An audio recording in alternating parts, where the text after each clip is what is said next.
Hello everyone and welcome back, finally, on this dark and stormy night to The Sims 3 Northstar Legacy, our supernatural legacy using all expansion packs and a ton of custom content in order to fully enjoy our very first family that I have ever played in Sims 3. So this is the Northstar family.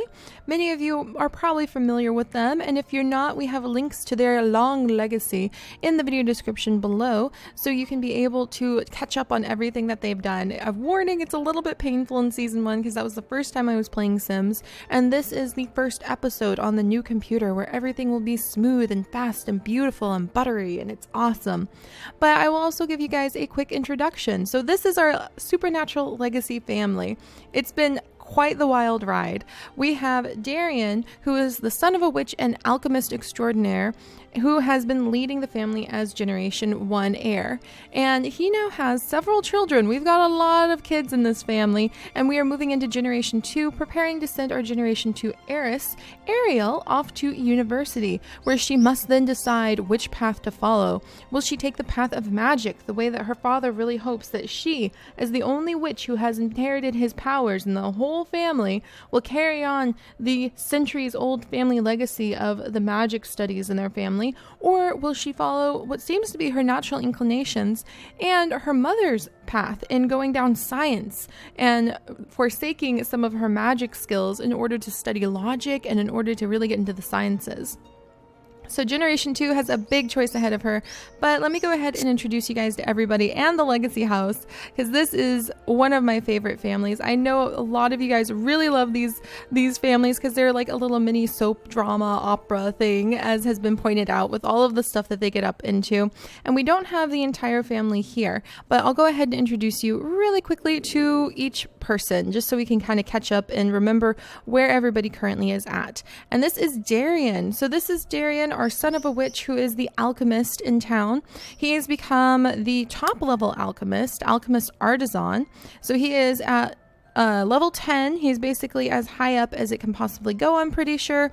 And he has even recently been able to purchase the alchemy shop. So there is an alchemy shop in town.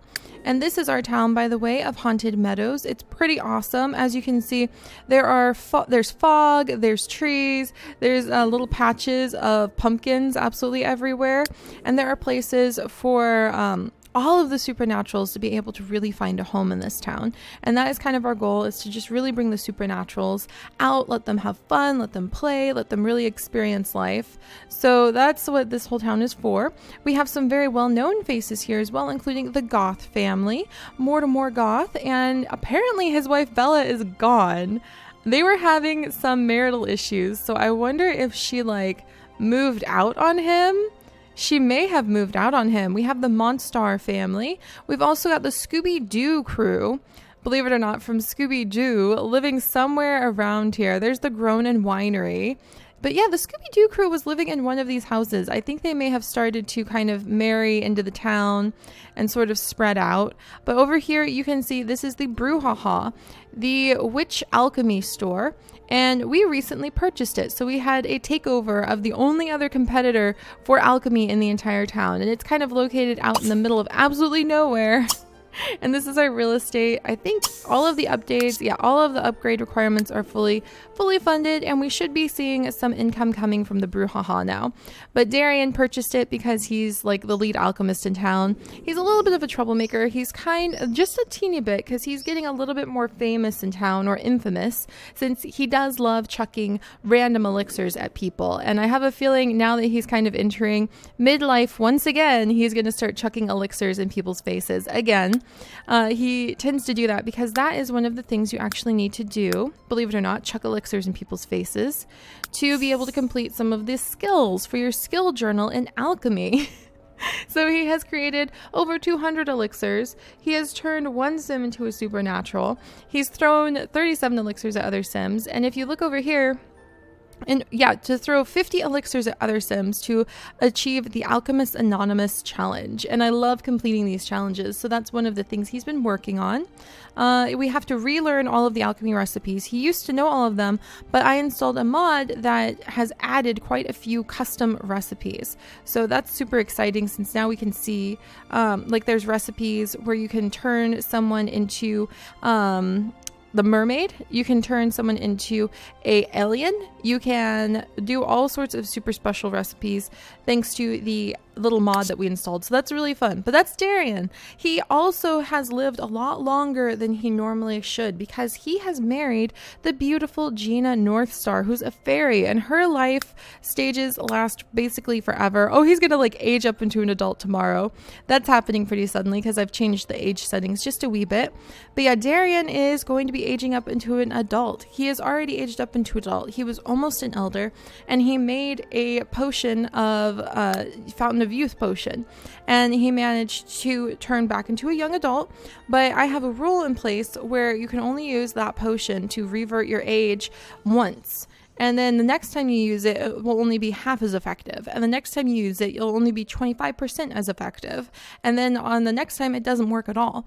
So he doesn't have much longer for this world if you compare him to Gina Faye, his beautiful fairy wife, who appears to be having a very strict conversation with her daughter about what time her daughter needs to be going to bed on time.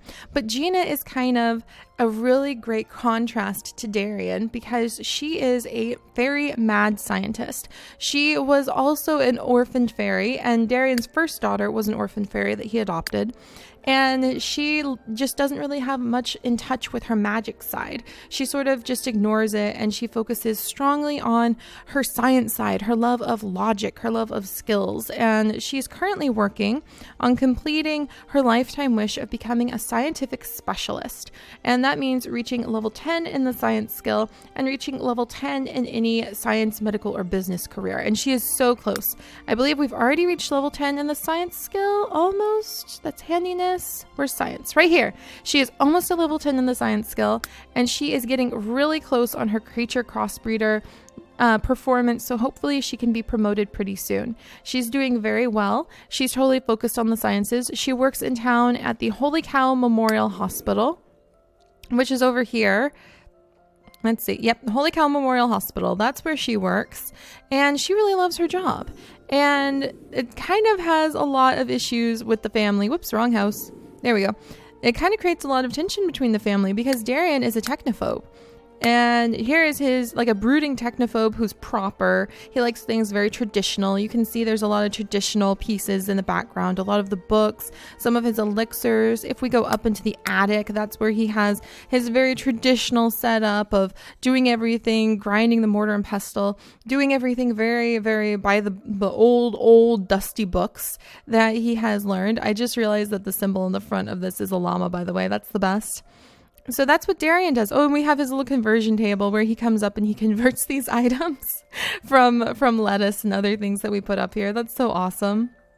And you can also see scattered throughout the house will be a bunch of fish tanks, because what we have in these fish tanks are some of these super rare fish, many of which he needs for his elixirs, like deathfish, the ninja starfish, the luminous salamander we always need tons of for our little experiments that we're constantly running. And then if we go downstairs, however, so that was your traditional area, right?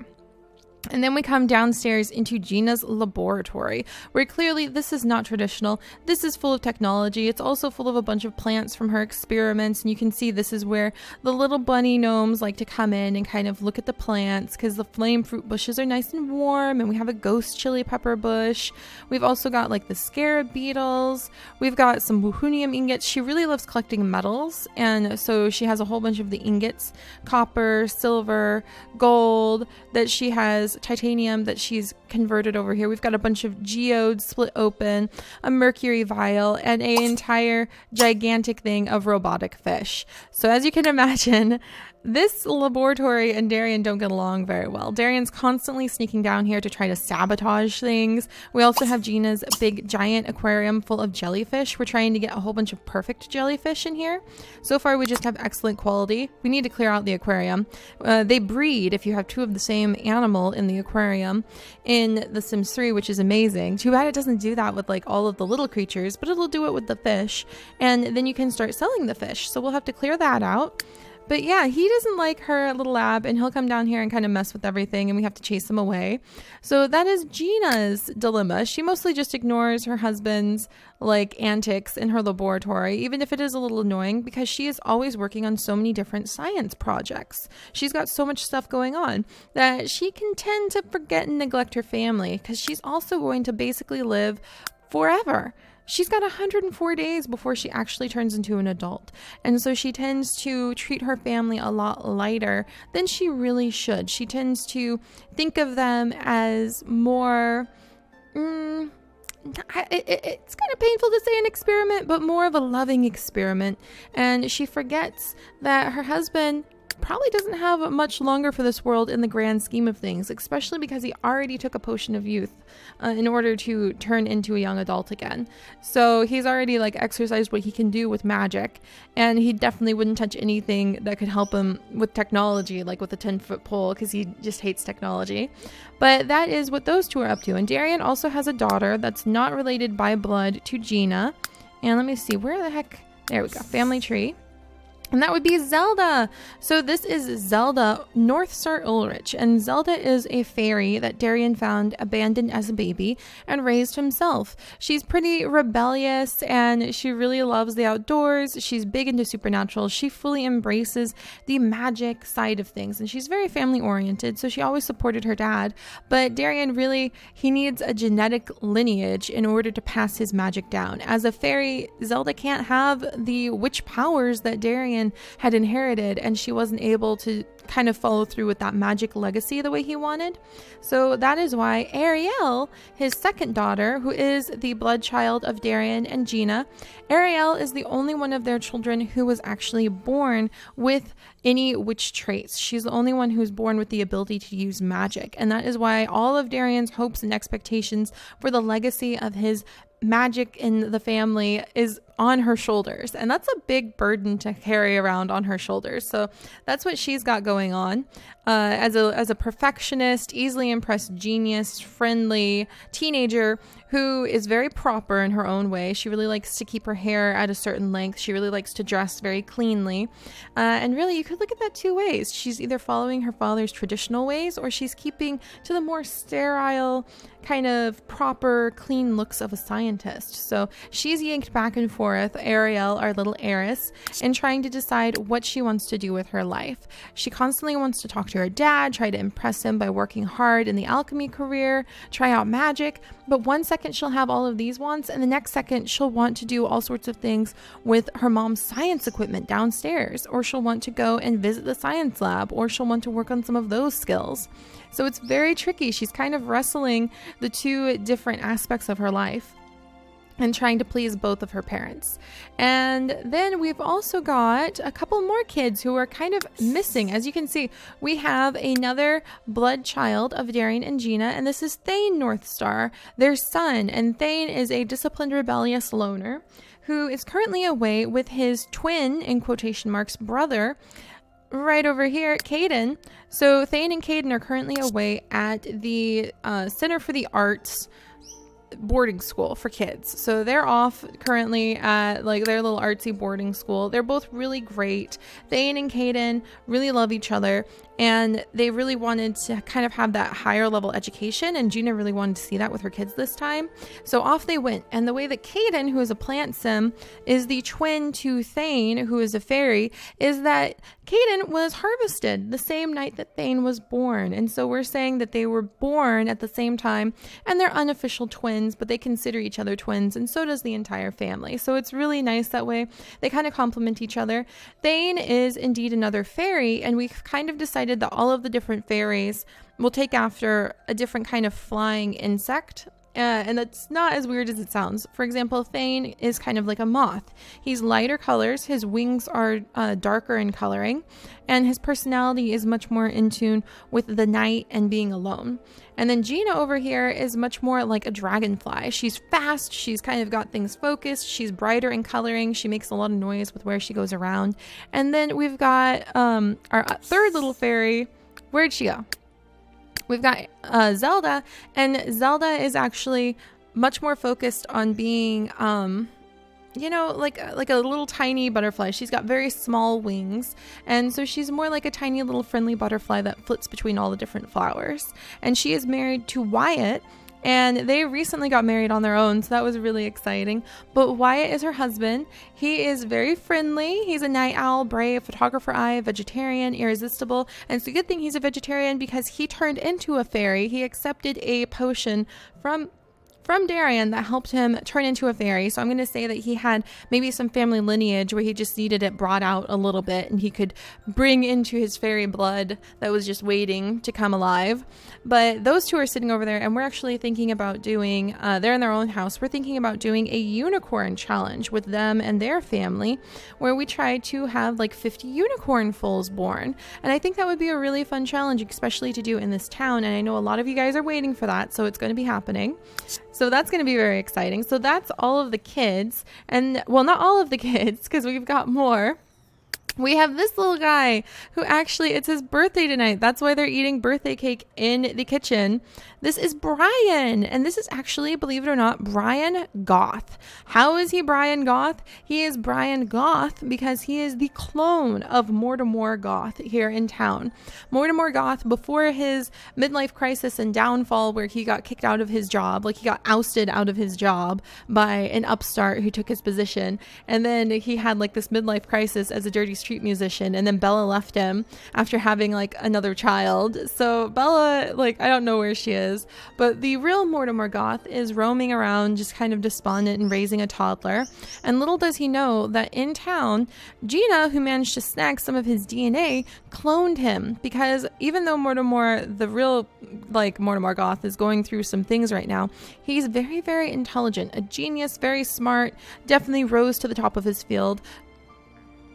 So what Gina wanted to do was to clone him and see what it was like to experiment with a human that had all of that genetic potential but was raised in a different environment.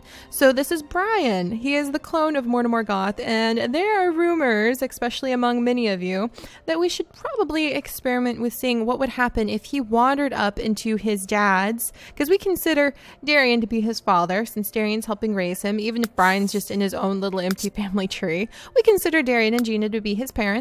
But we've often wondered what would happen if he wandered up and drank something from his dad's elixir stores, perhaps one of the potent bite vials that might turn him into a vampire when he's a little older. So that's what we're thinking about doing with Brian in the future, is potentially turning him into a vampire. He's a party animal and athletic, and he loves classical music, French toast, the color black, so we've kind of dressed him accordingly. But yes, he is Mortimer Goth's clone, so he's kind of like a little fun side experiment we're doing.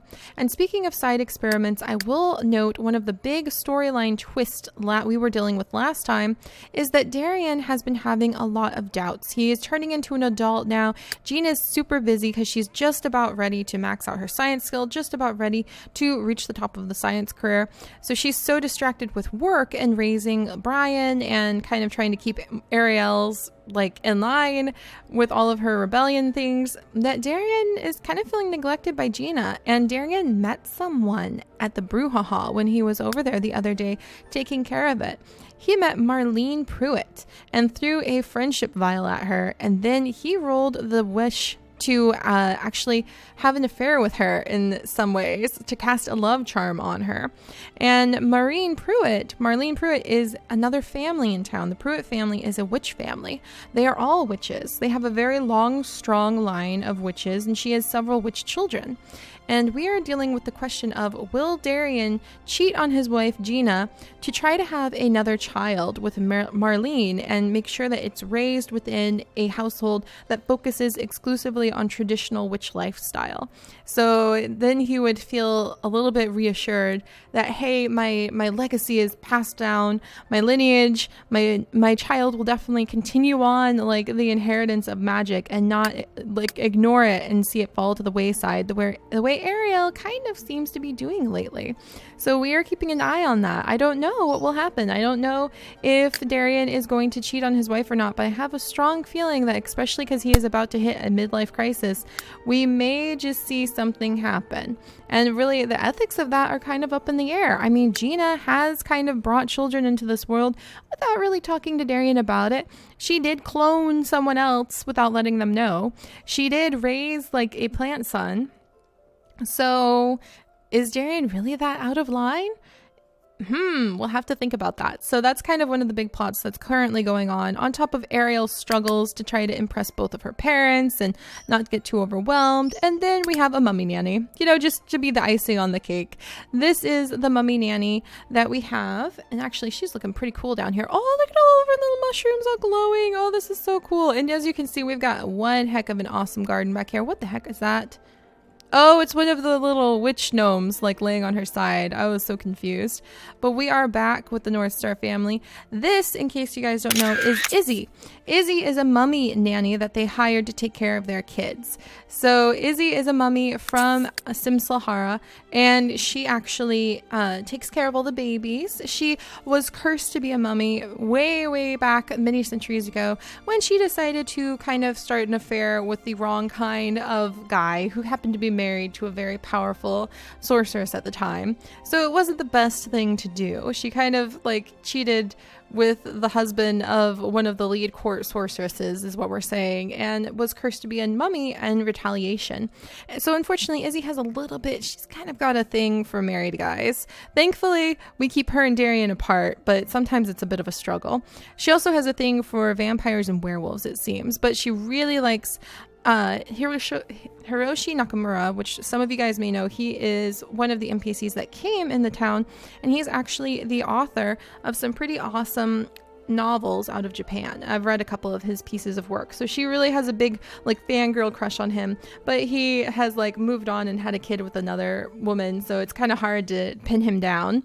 Oh my goodness. So that's what's going on in the family. And then just to wrap things up so we make sure to cover everything, we also have Soot. Soot is a feline familiar, and we say that the spirit of Soot is transferred down through all of the different cats, through the generations, as the familiar, the same sort of like magic familiar spirit, just kind of inhabits the body of a different cat. And then once that cat passes away, it goes down to another cat that's usually descended from the previous cat.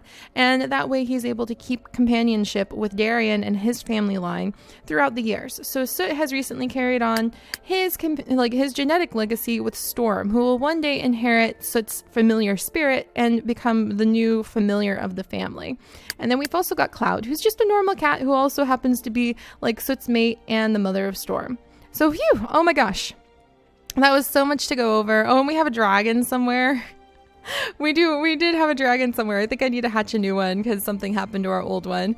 But here's Ariel's bedroom. You can see she's got a laptop, but then right next to it, she's got her wands, she's got her books, she's got all sorts of little things mixed together. We've got gnomes kicking around everywhere. This is where we had Thane and Caden's bedroom because, Caden is a plant sim, so he'd just sleep on the floor because this is actually carpet right over here. Or not carpet, grass, like the special grass carpet.